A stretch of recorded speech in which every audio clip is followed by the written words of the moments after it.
tidak 2 tapi 4. Dan Geekfam bertemu lagi dengan satu lawan yang cukup tangguh dari GPX. Ada tembakan yang diberikan dari seorang Audrey. Splash damage pun knock duluan ternyata Audrey berhasil mendapatkan satu dan MVP mode-nya. Hunt for you, trade knock terjadi. Masih bisa menyelamatkan tapi follow up datang dengan sangat cepat. Dua orang langsung bahkan menuju ke bagian luar dari sebuah pintu. Dan itu dia, Geek berhasil bertahan. GPX digeprek, dipulangkan menjadi tim pertama yang hilang ke arah lobby. Iya, bukan game pertama yang baik bagi tim GPX, tapi tentu nice try untuk tim GPX. 15 tim tersisa, 57 player yang masih bertahan juga hingga menit kita yang ke-14. Dan BNW, kalau mereka punya informasi jelas tadi kalau Geekfam tinggal menyisakan 2 player, gue rasa mereka bakal nabrak juga. Ya harusnya iya. Biasanya third party dan pelakor itu menjadi satu hal yang sangat ditakuti oleh beberapa tim. Terbukti dari Boom tadi di Sunhawk menjadi pelakor third party beberapa kali dan ngebuat mereka dapetin elimination bahkan WBCD. Tapi baik lagi si BNW terlihat kali ini dengan roster yang tidak berubah sama sekali ya. Harusnya season ini bakal lebih matang lagi sih. Tapi SG tampaknya terobos saja di antara tim GPBR dan tampaknya Martin. Jersey tertumbangkan, lolos 2 player lain tapi berapa lama lolosnya? Karena bakal dikejar oleh seorang Kean dan juga GPBR lainnya. Terus mengejar, tidak membiarkan mereka bergerak dan mereka langsung selamat untuk sementara waktu ini. Ya, tapi apakah ini hanya sementara aja atau bakal dikejar dari Komitan sama GPBR? Karena pergerakan dari Kean. Dari Kean masih mau mencari informasi dan dari arah Skelet Gaming akhirnya mereka touchdown terlebih dahulu, checkpoint terlebih dahulu di sini karena terlalu beresiko kalau mereka melanjutkan pergerakan. Tapi BNW akhirnya mereka berhasil mendapatkan satu. Ada satu pemain dari GPM yang berhasil mereka amankan tapi masih belum tertangkap oleh observer kita karena GPBR yang bakal dipantau untuk mengincar keberadaan dari Skelet Gaming. Iya, terlihat kayaknya dari GPBR terus melakukan penguncian dan ini dia yang gue bilang kalau informasi dapat pasti akan di-push yang benar. Mereka dapatin satu tambahan tapi Flux tertumbangkan dan di end oleh seorang Toms kali ini. Toms akhirnya tertumbangkan juga, tapi tentu sambil menarik kaki pemain dari BNW. Well, itu Cimoy bete banget sih. Kenapa bisa terjadi hal seperti itu? Salah pas. Niat banget nih orang. Iya betul, niat banget nih orang. Wah, dan zonanya Flo tertuju ke arah Gunung Gergopol. Sulit sekali untuk dimainkan. Jujur, ini nggak banyak ruang gerak yang dapat diisi. Menurut gue yang paling enak sekarang GPBR. Kenapa? Mereka menyebar ke 2 tempat yang enak banget. Rumah di pinggiran Gergopol juga cekungan. Tepat di luar area dari Ruins. Iya, ini mau nggak mau mereka harus bergerak dengan sangat cepat. Bigetron sudah mendapatkan tempat untuk di dalam zona sementara ini. Cukup dekat dengan mereka ada Dunia Games di mana Ikyar sudah mulai membuka posisinya ke arah high ground sana. Mendekat ke arah Bigetron. Belum ada tanda-tanda zoning out dari Bigetron sementara ini. Dan Ikyar langsung mengamankan sebuah daerah. Ini mungkin bakal jadi informasi kalau misalkan daerah ini bisa dimainkan oleh tim DG. Dia kok ngepron, itu nggak ketahuan oleh BTR. Mobil dia diparkir cukup jauh, BTR nggak denger tuh suara posisi mobilnya. Tapi kelihatan dari belakang, tadi ada satu tim lagi di belakangnya Ikyar. Tapi ternyata Fake bakal pecah di bagian Gergopol terlebih dahulu. Kali ini Morph datang untuk melawan tim Genesis Dogma di bagian tengah dari pegunungan Gergopol. Karena Aura ada di bagian lain lagi, otomatis mereka tidak akan mengganggu pertempuran antara Morph dan juga Genesis Dogma. Iya, terlihat dari Morph juga bakal coba menemukan target dengan granat melontarkan. Tapi sejauh ini Fajar dan kawan-kawan belum sampai menumbangkan pemain dari GD. GD pun dengan sigap kembali melontarkan utility dan lihat dari seorang Nichil sangat waspada dengan flank yang ingin dilakukan oleh seorang Fajar. Ya, Frenzy. Betul, dijaga banget kali ini. Ada kokangan granat yang di-cancel sepertinya sama seorang Frenzy. Karena tiba-tiba tergelincir Nichil. Untung tidak sampai ke bawah, karena kalau ke bawah gue yakin itu bakal menerima damage yang begitu cepat. Tapi kali ini bakal dikejar. Ada Frenzy yang di-take down juga oleh seorang Nichil. Sebuah control area yang cukup bagus, tapi trade talk terjadi antara GD versus Morph kali ini. Dipulangkan ke arah lobby dan harusnya masih bisa diselamatkan. Sedikit menurunkan tempo karena GD terknockdown 2 anggota mereka. Masih bertempur juga, coba kali dari Rocky pun nge-push ke depan dengan UMP-nya, headshot connect, kena lagi, tapi dia yang tertumbangkan dengan peluru yang begitu akurat dari lawannya. Dan dari GD tampaknya memiliki keunggulan kali ini, tinggal satu player terakhir dari Team Morph yang perlu ditumbangkan, terus di pressure dan itu dia end dari tim Morph di game kali ini. Sih, ngontrolnya susah banget karena tadi daerah yang dikuasain sama GD mereka nge-split loh. Mereka nge-split karena 4 titik yang berbeda itu yang ngebuat Morph kelimpungan. Karena Morph yang bakal dipaksa untuk datang dari bagian bawah ke bagian atas. Tapi dari Aura tertahan di bagian sisi lain dari pegunungan ini akan menghadapi alter ego yang semakin mendekat. Tapi bakal ada tapping. Oh bukan tapping, tapi tembakan sniper dari seorang Resesi. Granat terus lontarkan juga dan tampaknya kita bakal lihat kali ini juga dari seorang Jason terkena splash yang begitu sakit. Membuatnya cukup low dan harus menarik mundur untuk reset terlebih dahulu. Betul. Mercy melemparkan granat juga menuju ke arah tim alter ego.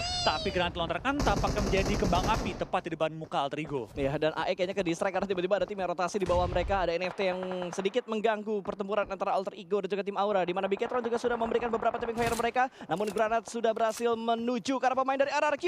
2 pemain RRQ tumbang karena mereka bertempur dengan HFX. Kali ini setup sudah dilakukan dan harusnya satu bisa diselamatkan di bagian broken wall kali ini. Dan Voldemort terjatuh di bagian pegunungan Gergopol. Tapi kita bakal berfokus ke arah HFX yang sedang mengambil satu persatu pemain dari RRQ. Iya, ini RRQ dijepit habis oleh tim HFX. Mereka pun tahu gimana cara mematikan pergerakan dari seorang Asa. Tapi Asa mendapatkan satu knock yang begitu berharga. Tapi lihat ditempel langsung granat dilontarkan. Dan Asa gak banyak ruang gerak yang dimiliki kali ini. Tembakan dilontarkan juga oleh Voldemort dan juga Asa. Tapi dari seorang Heaven terus nge-pressure. Tapi Asa lagi-lagi dapat korban tambahan. Dan Asa kali ini tertumbangkan hanya misalkan Voldemort. Dan Voldemort pun termakan oleh Blue Zone.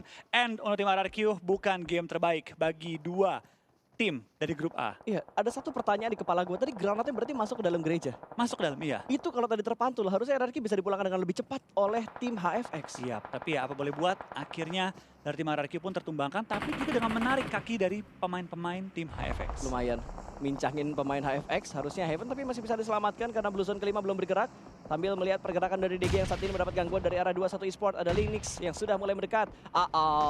Tiba-tiba Genfos join the fight. Iya, Genfos join the fight dan BTR.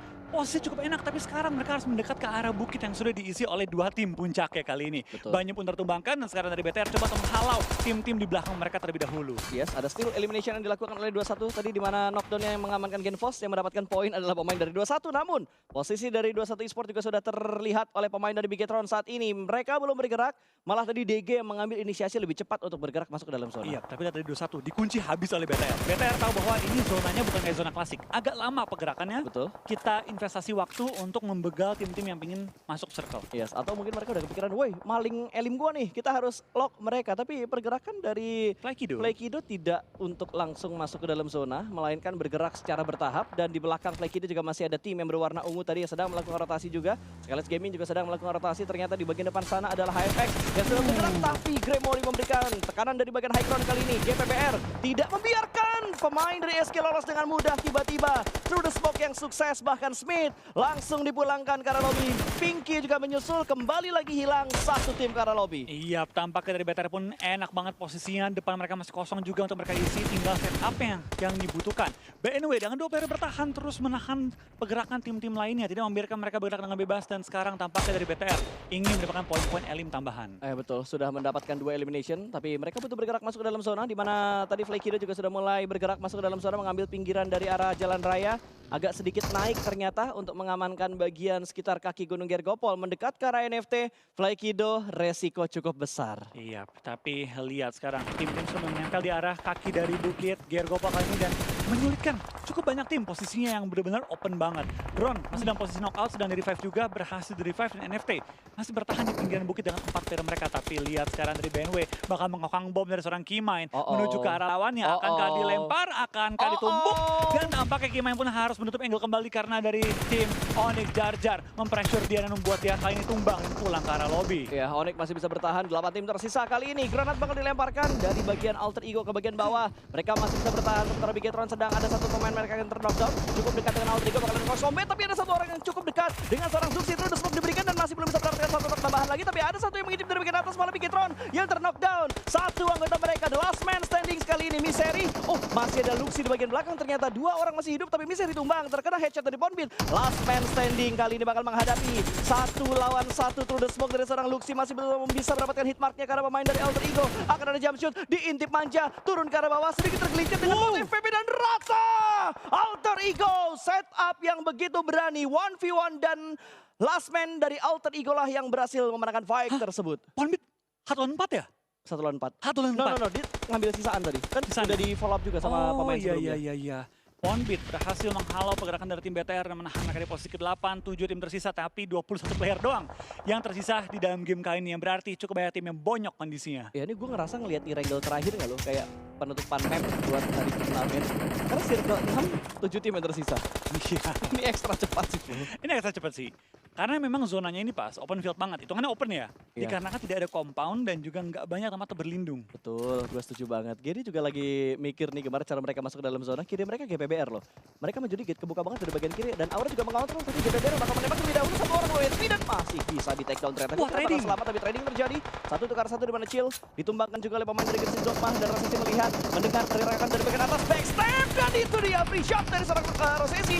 Satu angle begitu beri, bahkan 2 angle begitu beri. Menembak menuju ke arah seorang Deibos. 2 ditumbangkan, sebuah backstep yang sukses dari Rosesi. Iya, tampaknya tebakan dari seorang Pasta. Aura masih bertahan cukup kuat kali ini dengan keempat player mereka. Bahkan dari seorang Rosesi ingin revive ke arah Jason.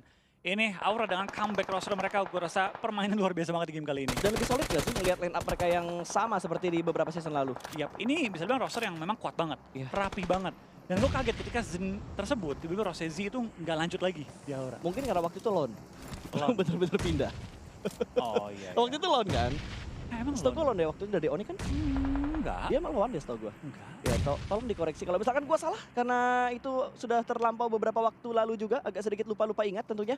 Dan kita kembali lagi berfokus karena gamenya masih ada 6 tim yang tersisa. Granat dari arah pemain Alter Ego, di mana tadi kalau nggak salah Onyx juga sudah dipulangkan ke arah lobby, dan dari arah Renaldre lemparan tipis dengan granat yang ada 2 orang DP dan splash damage saja, tidak terlalu dalam diberikan. Aura masih bisa berdansa di bagian atas dari Gunung Gergopol. Iya, tapi kita dari Aura mereka bermain dengan begitu tenang menuju zona pop up, tapi no mercy. Tampaknya masih dikasih kesempatan untuk bertahan dengan nyawa yang begitu sekarat. Ada backup juga dari Jackson, juga Rosezi ingin menahan pergerakan lawannya, tapi lihat dari tim Alter Ego yang tadi hanya misalkan 2 player, sekarang ingin nge-push ke Aura dan dijepit, di sandwich, dicapit oleh tim GPBR. Gila, rata dengan cepat coy. Aura tiba-tiba hilang karena lobby karena backstep dari GPBR. Sukses.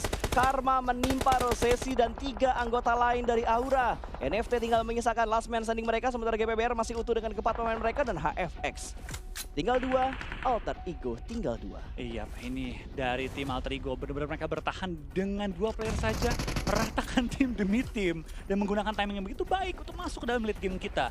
8 player yang tersisa, GPBR lengkap player mereka dan menahan high ground kali ini, dan Hades mendapatkan knock yang begitu berarti dan langsung meratakan juga tim Alter Ego menuju ke arah lobby. Tinggal kali ini 2 player yang tersisa sebagai lawan, tapi HFX setelah meratakan RRQ ingin meratakan GPBR untuk mendapatkan WCD di game kali ini. Granatnya connect, tinggal 1 pemain lagi dari tim HFX. Tinggal Sinon yang ada di bagian bawah, harus dicari sama GPBR. Sementara GPBR tadi 1 pemain mereka yang ter-knockdown, harusnya masih bisa diselamatkan. Tinggal mencari posisi dari seorang Sinon, sudah mulai terspot. Terlihat di bagian belakang sebuah batu granat sudah mulai dimasak. Sementara 3 pemain lainnya bakal memberikan sebuah covering fire, bahkan dikeker dengan menggunakan M4 kelipatnya. Punggung sudah mulai terlihat, Sinon tinggal menunggu waktu. Datang 1 persatu pemain dari tim GPBR. Winner chicken dinner dari GPBR dengan jumlah SG Grup E. Bentar, gue harus melihat dengan seksama, jangan sampai gue blunder lagi. Grup E game ketiga nggak main. ABCD yang main. Berarti nggak bisa, nggak berlaku formula gue. Nggak berlaku. Tapi GPBR menyusuli tim yang juga mengamuk di off-season, boom, kayaknya giliran mereka yang WWCD dengan 33 total point.